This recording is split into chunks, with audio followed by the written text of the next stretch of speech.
শাহজালাল ইসলামী bank, Dhaka. আমি তাকে তার বক্তব্য উপস্থাপনের জন্য বিনীতভাবে অনুরোধ করছি। আসসালামু আলাইকুম ওয়া রাহমাতুল্লাহ। আজকে শাহজালাল ব্যাংকের এজেন্ট ব্যাংকিং এর উদ্বোধন আগত এলাকাবাসী, প্রধান অতিথি, সভাপতি, এলাকার জনপ্রতিনিধি এবং আমাদের ময়মুরব্বীগণ, ইউনিয়ন আমাদের আছেন ভাই বোনেরা, আবারও আপনাদেরকে এই প্রোগ্রামে আসার জন্য অভিনন্দন জানাই। আপনারা এই শীতের সকালে অপেক্ষা করে এসেছেন, যাক আজকে তো আমরা একটু রোদের মুখ দেখতে পাচ্ছি, আজকে আমরা একটু ঠান্ডা থেকে আমরা একটু গরম দেখতে পাচ্ছি।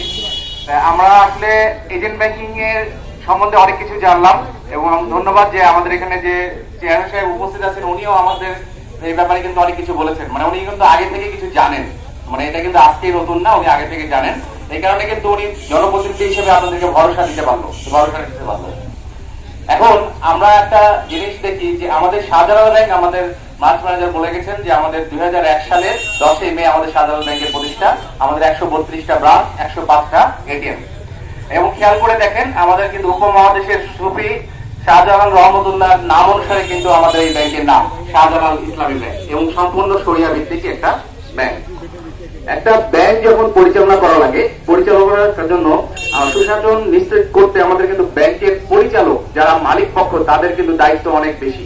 আপনারা জেনে আনন্দিত হবেন এই শাহজালাল ইসলামী ব্যাংকের যারা মালিক পক্ষ, তারা নিজেরা স্ব পেশায় সুশিক্ষিত এবং প্রতিষ্ঠিত। তারা বাংলাদেশের নামকরা ব্যবসায়ী এবং শুধু ভিআইপি না, সিআইপি লিস্টেও আমাদের শাহজালাল ইসলামী ব্যাংকের পরিচালক বর্গ আছেন। তাদের নির্দেশনায় আমাদের সুদক্ষ এমডি স্যার, আমাদের শাহজালাল ইসলামী ব্যাংকের এমডি স্যারের নাম হচ্ছে এম শহীদুল ইসলাম। ওনার এটা অনেক দিনের চাহিদা ছিল যে আমাদের ইসলামী ব্যাংকে যেহেতু আমাদের ব্রাঞ্চের সংখ্যা আছে, আমরা গোটা বাংলাদেশে ছড়াই যেতে চাই এবং এটা বাংলাদেশে ছড়াই যাওয়ার জন্য বাংলাদেশ ব্যাংকের অনুমোদিত একটি ব্যাংকই হচ্ছে এজেন্ট ব্যাংকিং। এজেন্ট ব্যাংকিং নিয়ে যাতে আমরা আসতে পারি, ওনার পরিচালনায় আমরা এখানে আমাদের শাহজালাল ব্যাংকের দক্ষ এমপ্লয়ীদের মাধ্যমে এটা প্রতিষ্ঠিত হয়েছে। আপনাদেরকে এটা বলতে চাই যে এজেন্ট ব্যাংকিং, আপনারা অনেক সময় একটু কনফিউজ হয়ে যান যে banking, agent banking, mobile banking এগুলো আসলে কি। অল্প কথা এটার একটু পার্থক্য বলতে চাই, তাহলে আপনাদের জন্য আরো সহজ হবে। আমরা যে ব্যাংকিং করছি এতদিন, যে আপনারা সিরাজগঞ্জ সদরে যে শাহজালাল ইসলামী ব্যাংক 5 কিলোমিটার দূরে যে ব্যাংকিং করেন, এখানে তো আপনারা কিভাবে লেনদেন করেন? চেক লিখে অথবা পাসওয়ার্ড দেন, এটিএম কোডে হচ্ছে পাসওয়ার্ড দেন, তাই না? এইভাবে আপনারা লেনদেন করেন। আপনারা আবার শুনেছেন যে 2011 সালে বাংলাদেশ ব্যাংকের গভর্নর উনি অনুমোদন দিয়েছেন, এটা কি মোবাইল ব্যাংকিং এর। মোবাইল ব্যাংকিং এর মাধ্যমে আপনারা লেনদেন করেছেন মোবাইলে, এবং মোবাইল ব্যাংকিং এ লেনদেন করতে কিন্তু মোবাইল থাকাটা মাস্ট। আপনার হাতে কিন্তু একটা মোবাইল থাকা লাগবে, এটা দিয়ে আপনি লেনদেন করতে পারবেন। কিন্তু এটার একটা লিমিটেশন আছে, প্রতিদিন কিন্তু 15,000 টাকা, এর বেশি কিন্তু লেনদেন করতে পারেন নাই। এই কারণে কিন্তু এই মোবাইল ব্যাংকিং এর পরে আমাদের বাংলাদেশ ব্যাংক থেকে আবার একটা অনুমোদন আসে 2013 সালে যে আপনারা এজেন্ট ব্যাংকিং শাখাও করতে পারবেন। এটা কেন আসলো আসলে খেয়াল করে দেখেন। আমাদের চেয়ারম্যান সাহেব কি বলেছেন যে আমাদের এখানে এই যে গ্রামে আমরা এসেছি, এই গ্রামের লোকজন পরদাদা থেকে ব্যবসায়ী করছে, নতুন ব্যবসায়ী না। পরদাদা করেছে, দাদা করেছে, নিজে করছে, ছেলে মেয়ে করছে এবং নাতিপুতি করছে। অনেক পুরনো একটা ব্যাংকিং। এবং সেই পরদাদার আমলে বাংলাদেশের গ্রামের সংখ্যা ছিল 68,000। আমরা এক সময় পড়েছি 68,000, কিন্তু বর্তমানে গ্রামের সংখ্যা হচ্ছে 86,000। আর আমাদের বাংলাদেশে যত ব্যাংক আছে, যে বললেন যে 59 বা 60টা ব্যাংক মিলে বাংলাদেশের শাখা করেছে 10,000। কত করেছে? 10,000 শাখা হয়েছে। তার মানে স্বাধীনতা কিন্তু আমরা এখন 49 বছরে পা দিয়েছি। এই 49 বছর পার হওয়ার পরে 60টা ব্যাংক মিলে আপনার শাখা করেছে 10,000।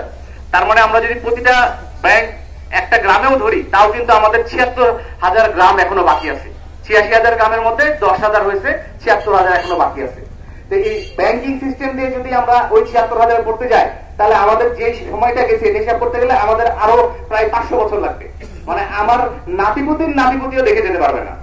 এই কারণে কিন্তু বাংলাদেশ আমাদের মাননীয় প্রধানমন্ত্রী কিন্তু এটা অনুমোদন দিয়েছেন বাংলাদেশ ব্যাংকের মাধ্যমে যে আমরা এজেন্ট ব্যাংকিং এর মাধ্যমে আমরা যাতে গ্রাম পর্যায়ে পৌঁছে যেতে পারি। এজেন্ট ব্যাংকিং মাত্র 2014 সালে শুরু হয়। ব্যাংক এশিয়া, ডাচবাংলা ব্যাংক, এভাবে 19টা ব্যাংক এইভাবে কার্যক্রম শুরু করেছে এবং 19টা ব্যাংক মিলে কিন্তু অলরেডি 14, 15, 16, 17, 18, 19 6 বছর হয়েছে বয়স। এটা 7 বছরে আমরা পা দিয়েছি। এই 6 বছরে অলরেডি 9,500 শাখা হয়েছে। কত? 9,500। তার মানে কিন্তু ওই যে 10,000 গ্রাম ছিল, আরো 9,500 গ্রামে কিন্তু পৌঁছে গেছে। খেয়াল করে দেখেন, বড় বড় ব্রাঞ্চ হতো কিন্তু শহরে, এজেন্ট ব্যাংকিং কিন্তু দেখেন গ্রামে চলে আসছে, অর্থাৎ এবং আমাদের এজেন্ট ব্যাংকিং দেখেন আমরা সাধারণ ব্যাংক 19টা ব্যাংক চালু করেছিল, আমরাও এদের সাথে চালু করেছি এই বছরের 2 তারিখ থেকে, 2রা জানুয়ারি থেকে। এবং আমাদের একটা স্লোগান থাকে প্রতিটা ব্যাংকের, আমাদের স্লোগান দেখেন আন্তরিক সেবায় আরো কাছে। আমাদের ব্যাংকের স্লোগান হচ্ছে আন্তরিক সেবায় হচ্ছে প্রতিজ্ঞাবদ্ধ, মানে আমরা আপনাকে আন্তরিক সেবা দিব, এটা আমরা শপথ নিয়েছি, এটা আমাদের ব্যাংকের স্লোগান। কিন্তু আমাদের এজেন্ট ব্যাংকিংটার স্লোগান হচ্ছে আন্তরিক সেবায় আপনার কাছে আরো, মানে আমরা আপনার কাছে চলে আসতে চাই, আরো কাছে। এইভাবে আমরা দোরগোড়ায় পৌঁছে যেতে চাই। ওই যে ব্যাংকিং করছিলেন বললাম সিগনেচার করে আর এটিএম পিন কোড দিয়ে, মোবাইল ব্যাংকিং করলেন মোবাইল দিয়ে। এবার আসেন তাহলে এজেন্ট ব্যাংকিংটা কি? এজেন্ট ব্যাংকিং হচ্ছে বাংলাদেশ ব্যাংক অনুমোদিত একটা ব্যবস্থা, যেখানে এলাকার মধ্যে থেকে একজন প্রতিনিধিকে বেছে নেওয়া হয়, প্রতিনিধিকে বেছে নিয়ে তাকে আমাদের ব্যাংকের প্রতিনিধি হিসেবে সে ব্যাংকের হয়ে কার্যক্রম পরিচালনা করে। এটাই হচ্ছে আমাদের এজেন্ট ব্যাংকিং। আর কাস্টমার গুলো লেনদেন করবে হচ্ছে আঙ্গুলের ছাপে। আগে মোবাইল ব্যাংকিং এর জন্য বলেছিলাম মোবাইল লাগবে, এজেন্ট ব্যাংকিং এর জন্য আপনার হাতের আঙ্গুল থাকলেই হবে আর টাকা থাকলেই হবে। হাতের আঙ্গুল থাকলেই হবে, হাতের আঙ্গুল ছাড়া কিন্তু পায়ের আঙ্গুল থাকলেও হবে, কিন্তু মেশিনটা তো টেবিলের উপরে থাকে, পা তো আর মেশিনের উপর ওঠানো যায় না। এই জন্যই আমরা বলছি যে আমাদের হাতের আঙ্গুল থাকলে আমরা এটা লেনদেন করতে পারবো। এবং এটা কতটা নিরাপদ দেখেন আপনারা, যদি যেমন আমি কিন্তু আমরা 3 ভাই বোন, আমি একটা ছেলে, আমার 2টা বোন আছে, ওরা আবার টুইন, জমজ বলে না, ওই জামা, ওরা ওই জমজ গুলা হলেও কিন্তু ওদের যখন অ্যাকাউন্ট, একজন টাকা জমা দিয়েছে আরেকজনকে আঙ্গুল দিয়ে টাকা বের করতে পারবে? আল্লাহ তাআলা আমাদের যদি 500 কোটি লোক থাকে, 500 কোটি রকম মানুষের আঙ্গুল, এবং আমার এই আঙ্গুল আর এই আঙ্গুল কিন্তু আলাদা। ডান হাতের বড় আঙ্গুল দিয়ে অ্যাকাউন্ট খুলেছি, এই আঙ্গুল দিয়ে টাকা উঠবে? এই আঙ্গুল দিয়ে টাকা কিন্তু উঠবে না। আমি অ্যাকাউন্ট খুলেছি এটা দিয়ে, আমাকে এটা দিয়েই টাকা তুলতে হবে। এই কারণে মাথায় রাখবেন যে এটা হচ্ছে সম্পূর্ণ নিরাপদ এবং আধুনিক ব্যবস্থা। এটাই হচ্ছে আমাদের এজেন্ট ব্যাংকিং। আর এজেন্ট ব্যাংকিং এর জন্য আমাদের উপজেলা চেয়ারম্যান সাহেব কিন্তু আমাদের একটা অনুরোধ করেছেন যাতে আমাদের পূর্ণাঙ্গ ব্রাঞ্চ এখানে আসা যায় কিনা। আপনাদেরকে একটু বলতে চাই যে পূর্ণাঙ্গ ব্রাঞ্চ আর এজেন্ট ব্যাংকিং এর মধ্যে পার্থক্যটা কি একটু দেখে নিই আমরা। ওইখানে ছিল চেক বইয়ে সাইন দিয়ে আর এটিএম কোডে পিন কোড দিয়ে টাকা তুলবো, এই দুটা পদ্ধতি কিন্তু থাকবে। চেক দিয়েও টাকা তুলতে পারবেন, এখানে চেক নিয়ে আপনি ব্রাঞ্চে যেয়ে টাকা তুলতে পারবেন, পিন কোড দিয়ে এটিএম বুথে টাকা ঢুকায় টাকা তুলতে পারবেন। সাথে আপনার আঙ্গুলের ছাপও যোগ হলো, আঙ্গুলের ছাপ দিয়ে কিন্তু আপনার জন্য আপনি এখানে জমা দিবেন, উঠাবেন, আপনার কোনো খরচ নাই, ফ্রি, আপনার কোনো টাকা আপনার কাছ থেকে নিবে না। আর এটা হচ্ছে সম্পূর্ণ নিরাপদ। আর আরো একটা জিনিস বলতে চাই, ওই ব্যাংকে হবে, অর্থাৎ আমাদের সাধারণ ব্যাংকের সদর ব্রাঞ্চে হবে অথবা এখানে হবে না, এমন কি সেবা আছে? 2-3টা সেবা আছে যেটা কখনো এখানে আমাদের আসবে না, এটা বাংলাদেশ ব্যাংকের অনুমোদন নাই, এটা আমরা থেকে বলে রাখতে চাই। আপনি এখানে এসে টাকা দিলেন, বিদেশ যাবেন, ডলার কিনবেন, ডলার, এই ডলার এখান থেকে কেনা যাবে না, অর্থাৎ বৈদেশিক মুদ্রা লেনদেন এখানে নিষিদ্ধ, বাকি আর কোনো সমস্যা নাই। আর একটা জিনিস কি, এখানে প্রাইস বন্ড কিনতে পারবেন না, আমি টাকা দিয়ে প্রাইস বন্ড কিনবো, এটা আমার এখানে নাই। এছাড়া কিন্তু আমরা সকল সেবা এখান থেকে দিতে পারবো। আর ওই যে ব্যবসায়ীরা এলসি করে না, বিদেশের থেকে বিশাল বিশাল এক জাহাজ মাল নিয়ে আসে, এলসি করতে হয়, ওই এলসিটা করতে গেলে আপনাকে সদরে যেতে হবে। এই 3টা কার্যক্রম, এলসি, প্রাইস বন্ড কিনা আর ডলার কিনা, এই 3টা কাজ আপনি এখান থেকে করতে পারবেন না। বাকি সকল কিছু, টাকা জমা দেবেন, উঠাবেন, আমার মুদারাবা, আমাকে মাসিক আমানত করবেন, ডিপিএস করবেন, এফডিআর করবেন, বিনিয়োগ নিবেন, বিনিয়োগও করতে পারবেন। বিনিয়োগ সম্বন্ধে ওনার একটা কোশ্চেন ছিল, বিনিয়োগ আমরা বহন করতে পারবো। খেয়াল করে দেখেন, আমরা এই ব্যাংকটা আজকে আমরা উদ্বোধন করছি, আমরা যদি আজকে উদ্বোধন করি, আমরা তো এখনো শিশু, এখন আপনারা আজকে যদি টাকা দিয়ে জমা শুরু করেন, আজকে 1-2 করতে করতে হয়তো 6 মাসে এখানে 1 কোটি টাকা হবে, 2 কোটি টাকা হবে, এই বছরে হয়তো এখানে 5 কোটি টাকা হবে। যখন 5 কোটি টাকা জমা হয়ে যাবে, তখন কিন্তু আমাদের এখন টাকা আমাদের কাছে, এখন আমরা কিন্তু বিনিয়োগ করতে পারবো। আমরা দেখে নেবো এলাকার লোকজনের বিনিয়োগ লাগে, আমরা কিন্তু এখানে ছোট ছোট ক্ষুদ্র প্রতিষ্ঠানে করতে পারবো। এবং আমরা যখন একটা এলাকায় আসি, আমরা কিন্তু সেটা দেখার চেষ্টা করি। আমরা দেখেছি গতকাল রাতে কিন্তু আমরা এলাকায় এসেছি, এসে দেখেছি কিন্তু আপনাদের এখানে যে তাতে নিজেরা গেছি, গামছা যে বোনাচ্ছেন দেখে আসছি। আমাদের এখানকার যিনি পার্টনার, উনি নিয়ে গেছেন, একদম গামছা যে রং করছে সুতা, যেমন তাতে বোনাচ্ছে, একটা মেশিনে কত মিনিটে কয়টা গামছা বের হয়, এগুলো আমরা কালকে রাতে আমরা দেখে এসেছি। আর আমরা এখানে আজকে ভাগ্যক্রমে ব্যাংকের যে প্রতিনিধিগুলো আসছে, আমরা নিজেরাও জানতাম না, আমরা ব্যাংকের 5 জন প্রতিনিধি এখানে আছি, তার মধ্যে 4 জনের বাড়ি আপনাদের উত্তরবঙ্গ এলাকায়, রাজশাহীতে। আমার বাড়ি রাজশাহীতে, ওনার বাড়ি নওগাঁতে, ওনার বাড়িও রাজশাহীতে, ওই যে দাঁড়ায় আছেন আমাদের আরেকজন প্রতিনিধি, ওনার বাড়িও রাজশাহীতে। আমরা জানতাম না যে রাজশাহীবাসী সবাই এখানে আমরা একসাথে আসছি, যেমন ওনার সাথে আমার প্রথম দেখা, কিন্তু আমরা হচ্ছে রাজশাহী একই ব্যবসা। উনি হচ্ছে যেহেতু সিরাজগঞ্জে বসে, আমি হেড অফিসে বসি, এই জন্য দেখা হয় কম। তো এটা বলতে চাই যে আমাদেরও উত্তরবঙ্গ সম্বন্ধে আমাদের ধারণা আছে, এবং এখানে ধর্মপ্রাণ লোকজন, আমরা প্রত্যেকেই ধর্মপ্রাণ। এবং তবে আমি জিনিস বলতে চাই, আমরা ইসলাম ধর্ম না শুধু, যে কোনো ধর্মে কিন্তু, কোন ধর্মে কিন্তু সুদকে হালাল করা নাই, সব ধর্মে কিন্তু বলা আছে সুদ খেও না। তাহলে সেজন্য আমাদের ইসলামিক ব্যবস্থা হচ্ছে আমাদের এখানে আছে। এখন আরেকটা জিনিস আপনাদেরকে বলতে চাই, আমরা যেহেতু আজকেই শুরু করলাম, আপনারা কিন্তু মনে করবেন যে হয়তো আজকে যে বললো আমাকে আজকে একটা চেক বই দেন, যে বললো যে আজকে তো চেক বই তৈরি হয়নি, তখন আপনাদের একটা খারাপ ধারণা আসবে। এই জন্য আপনাদেরকে বলে দেওয়া ভালো, প্রথম দিন থেকে কিন্তু সব সেবা আমরা চালু করতে পারবো না, কিন্তু প্রথম দিনে কি পারবেন, আজকেই আপনার যে কোনো অ্যাকাউন্ট খুলতে পারবেন। আপনি কারেন্ট অ্যাকাউন্ট খুলবেন, সেভিংস অ্যাকাউন্ট খুলবেন, আজকেই খুলতে পারবেন। আপনি বললেন না আমি ডিপিএস করবো, মাসে মাসে জমা দিব, একটা নির্দিষ্ট মেয়াদ পরে আমি টাকা নিব, আপনি আজকেই পারবেন। আপনি এফডিআর করবো, আমি 1 লাখ টাকা অ্যাকাউন্ট রাখবো, আমি 3 মাস পরে টাকাটা নিব মুনাফা সহকারে, আপনি পারবেন আজকেই। আমি বললেন না আমি অ্যাকাউন্ট খুলেছি, এই অ্যাকাউন্ট থেকে অ্যাকাউন্টে টাকা পাঠাবো, আজকেই পারবেন। কিন্তু যদি ধরেন বিদেশ থেকে টাকা এসেছে রেমিটেন্স, এটা চালু করতে হয়তো আগামী মাস হবে, আরো 30 দিন আমাদের সময় লাগবে। আমাদের কিন্তু ওই এলাকার কার্যক্রম দেখে আমাদের একটা করে সেবা চালু করা লাগে। তারপরে ধরেন যে আপনি হচ্ছে চেক বইয়ের জন্য কিছুদিন সময় লাগবে, চেক বইয়ের রিকুইজিশন দিতে পারবেন, চেক বই এখান থেকে নিতে পারবেন, এটিএম কার্ড নিতে পারবেন। সকল কার্যক্রম ওই যে 3টা বলেছিলাম, ডলার কিনা, প্রাইস বন্ড কিনা আর এলসি করা, এছাড়া সকল কার্যক্রম এই শাখা থেকেই হবে। আর আমাদের সম্মানিত এলাকার চেয়ারম্যান সহকারে গণ্যমান্য ব্যক্তি সবার উদ্দেশ্যে একটা জিনিস বলতে চাই, এই শাখাটা থাকার একটা বিশেষ সুযোগ এবং একটা বিশেষ লাভ আছে। আমাদের ব্রাঞ্চ ম্যানেজার এখানে উপস্থিত আছে, উনি কিন্তু আপনাদেরকে সেবা দেয় কি কি বারে বলেন তো? রবি থেকে বৃহস্পতিবার, শুক্র শনি ওনার ব্রাঞ্চ হচ্ছে বন্ধ থাকে। রবি থেকে বৃহস্পতিবার উনি কখন থেকে সেবা দেয়? সকাল 10টায় খোলে, বিকাল 4টায় বন্ধ হয়ে যায়। আপনি সকাল 10টার 2 মিনিট আগেও কিন্তু ওনার কাছে টাকা জমা দিতে পারবেন না, সার্ভারটা ওপেনই হয় সকাল 10টায়। আবার বিকাল 4টা বাজলে উনি সার্ভার ক্লোজ করে দেন, হেড অফিসে রিপোর্ট চলে যায়। তারপরে কিন্তু ওনার নিজের আত্মীয় স্বজন আসলেও কিন্তু আর টাকা ওই ডেটে জমা দিতে পারবেন না। এজেন্ট ব্যাংকিং এর একটা বিশেষ সুবিধা আছে, বাংলাদেশ গভর্নর বলে দিয়েছেন এজেন্ট ব্যাংকিং ওই ব্যাংকের এলাকাবাসীর চাহিদা অনুসারে আমরা করতে পারবো। আমরা এটার কার্যক্রম যেহেতু আমরা শুরু করেছি এই মাসের 2 তারিখে, তাও প্রথম থেকেই এখন থেকে আমরা সকাল 10টাতেই চালু করি, কিন্তু বিকাল 5:30 পর্যন্ত দিচ্ছি। এখন থেকে আমরা বিকাল 5:30 পর্যন্ত দিচ্ছি। আমরা আগামীতে এই টাইমটা আরো এক্সটেন্ড করবো, অর্থাৎ হয়তো 7টা পর্যন্ত দিব, ওইদিকেও 1 ঘন্টা আগায় দিব, সকাল 9টা থেকে সেবা দিব। এজেন্ট ব্যাংকিং ছাড়া নর্মাল ব্যাংকিং আসলে কিন্তু এই পারমিশন বাংলাদেশ ব্যাংকের নাই, আপনাকে 10টার আগে সেবা দিতে পারবে না, কোনো ব্যাংকই পারবে না। বাংলাদেশের যত ব্যাংক আছে সবাইকেই সকাল 10টা থেকে শুরু করতে হবে, 4টায় বন্ধ করে দিতে হবে। এজেন্ট ব্যাংকিং এর কিন্তু আমাদের আরো একটা বেনিফিট আছে, আপনাদের চাহিদা যদি বাড়তে থাকে এটা কিন্তু আমাদের শনিবারেও ওপেন হয়ে যাবে, আপনি শনিবারেও কিন্তু আপনি টাকা জমা করতে হবে। এই যে এই সুযোগ সুবিধা কিন্তু আমরা মেন ব্রাঞ্চ আনলে দিতে পারবো না, বরং এইটা বলতে পারেন আপনারা যে এই শাখাটা এখন হয়তো আছে 600-700 স্কোয়ার ফিট, এইটুকু জায়গায় আমাদের হচ্ছে না, কোনো সমস্যা নাই। এজেন্ট ব্যাংকিং 10,000 স্কোয়ার ফিট হলেও কেউ আপনাকে মানা করবে না। অর্থাৎ এই এলাকাবাসী যদি সবাই এই শাখা থেকে সেবা নিতে চায়, এই শাখাটা যদি আমাদের অনেক বড় একটা ব্রাঞ্চের সমান করা লাগে, আমাদের এই যে আমাদের প্রতিনিধি আছে তোতামিয়া, উনাকে কিন্তু এই শাখাটা উনি যেহেতু একটা কমিশন পাবে, উনি এই শাখাটা আবার বড় করবে। কিন্তু সকল ক্ষেত্রে কিন্তু আপনাদের সেবা লাগবে। এবং আরেকটা জিনিস বলতে চাই, আপনারা অনেক সময় সিরাজগঞ্জে যান টাকা জমা দিতে আপনাদের মিনিমাম 5 কিলো যাইতে হয়, না হলেও তো 50 টাকা খরচ হয়, যাইতে 25 টাকা, আসতে 25 টাকা, 1 ঘন্টার সময়, ব্রাঞ্চের মধ্যে আরো আধা ঘন্টা 1.5 ঘন্টার সময় 50 টাকা খরচ, 10,000 টাকা জমা দিতে গেলাম। এইটা কষ্ট করে না দিয়ে তোতামিয়ার কাছে এখানে এসে জমা দিয়ে দিবেন, আপনি বিনা পয়সায় জমা দিচ্ছেন, বিনা পয়সায় উঠাচ্ছেন, তাহলে আমার তার ওখানে যাওয়া লাগবে না। আর যদি মনে করেন না আমি তোতামিয়ার কাছে অ্যাকাউন্ট খুলবো না, ওই অ্যাকাউন্টেই জমা দিব, তাহলে কি করা লাগবে? ওই অ্যাকাউন্টেই জমা দিতে পারবেন। সেক্ষেত্রে আপনারা বিকাশ করেন, রকেট করেন না, টাকা লেনদেন করেন, বিকাশে কত 1020 টাকা, রকেটেও আপনারা কাটে। এখানে কিন্তু আমরা 1000-এ হচ্ছে 2.5 টাকা, অর্থাৎ 10,000 টাকা জমা দিতে 25 টাকা খরচ হবে। ওই ব্রাঞ্চের টাকা যদি এখানে জমা দেন, এখানে অ্যাকাউন্ট খুলে যদি জমা দেন, এটা ফ্রি। এমনকি আপনাদের এই উপজেলাতে যদি আমরা শাখা আরো 10টা করি, এই শাখায় জমা দিলেন, অন্য একটা শাখা থেকে উঠাবেন, এজেন্ট ব্যাংকিং শাখা ফ্রি। এই উপজেলার মধ্যে কোনো লেনদেনে টাকা লাগবে না আপনার, কিন্তু ওই শাখার টাকা যদি এখানে জমা দেন 1000-এ 2.5 টাকা, অর্থাৎ আপনার 10,000 টাকায় 25 টাকা, কিন্তু আবার 1 লাখ টাকায় আসে 250 টাকা আবার কাটবো না, 1 লাখ টাকা আমরা নিব। আমাদের হচ্ছে সর্বোচ্চ 100 টাকা, 100 টাকার উপরে কোনো সার্ভিস চার্জ নাই, কোনো জায়গায় আমাদের 100 টাকার উপরে নাই।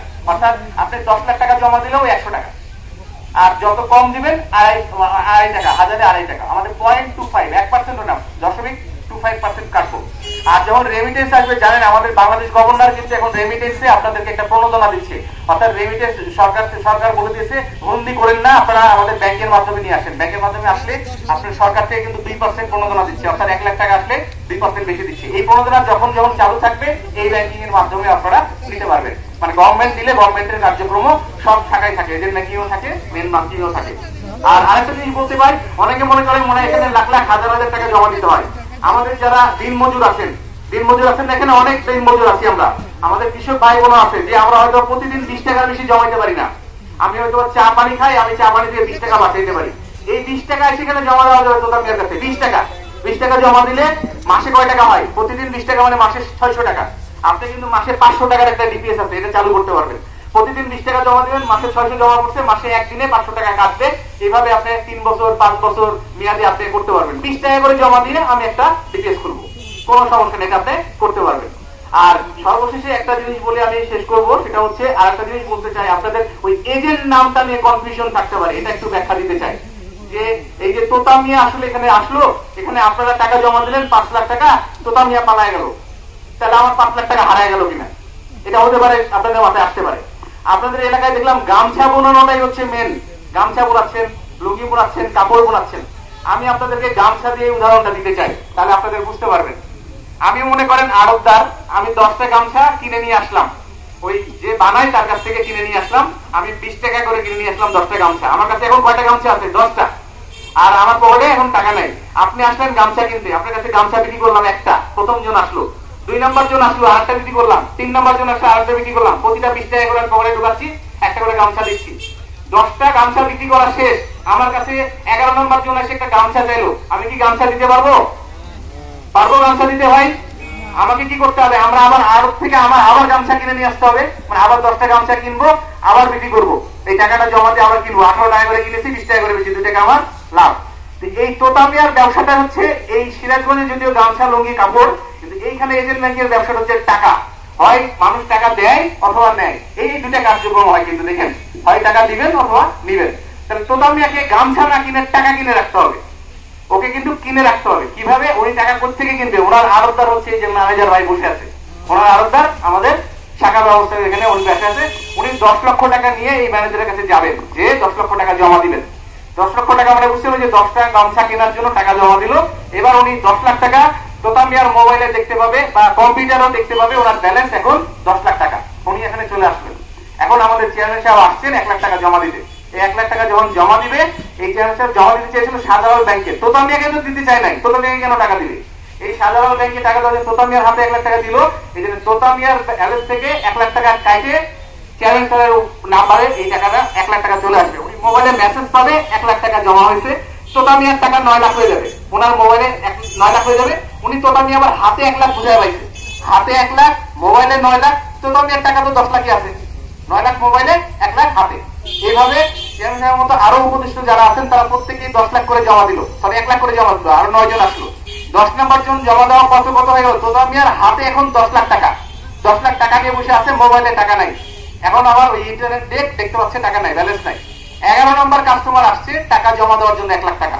এই টাকা জমা দিতে আসলে তোতা মিয়ার ওই গামছার মতো কিন্তু টাকাও শেষ। তোতা মিয়া কিন্তু এখন আর চাইলেও টাকা জমা দিতে পারবে না। তাহলে তোতা মিয়া পালাবে কেমনে? আপনাদের দেখলেন, আমি তো সেন্টারে ঢুকে মেসেজ দেখে জমা দেখে তারপরে যাবো, তোতা মিয়া জমা দিতে পারবে না, তোতা মিয়া টাকা শেষ। ওকে আবার জমা নিতে পারবে, কি করতে হবে? ওই যে ব্রাঞ্চে যে আবার ওই 10 লাখ টাকা দিয়ে আসতে হবে, আবার 10 লাখ টাকা ব্যাংকে ওখানে জমা দিতে হবে। এখন খেয়াল করে দেখেন, আমরা বললাম একসময় শনিবার খুলে দিব, ওই ব্রাঞ্চ বৃহস্পতিবার বিকাল 4টার সময় বন্ধ হয়ে গেছে। তোতা মিয়া কোথায় কি করবে, কিভাবে সমাধান দিবে? এই ব্রাঞ্চের না গিয়েও তোতা মিয়ার আরেকটা সমাধান আছে, উনি আরেকটা ব্যবস্থা করলে সেবা কার্যক্রম চালু রাখতে পারবে।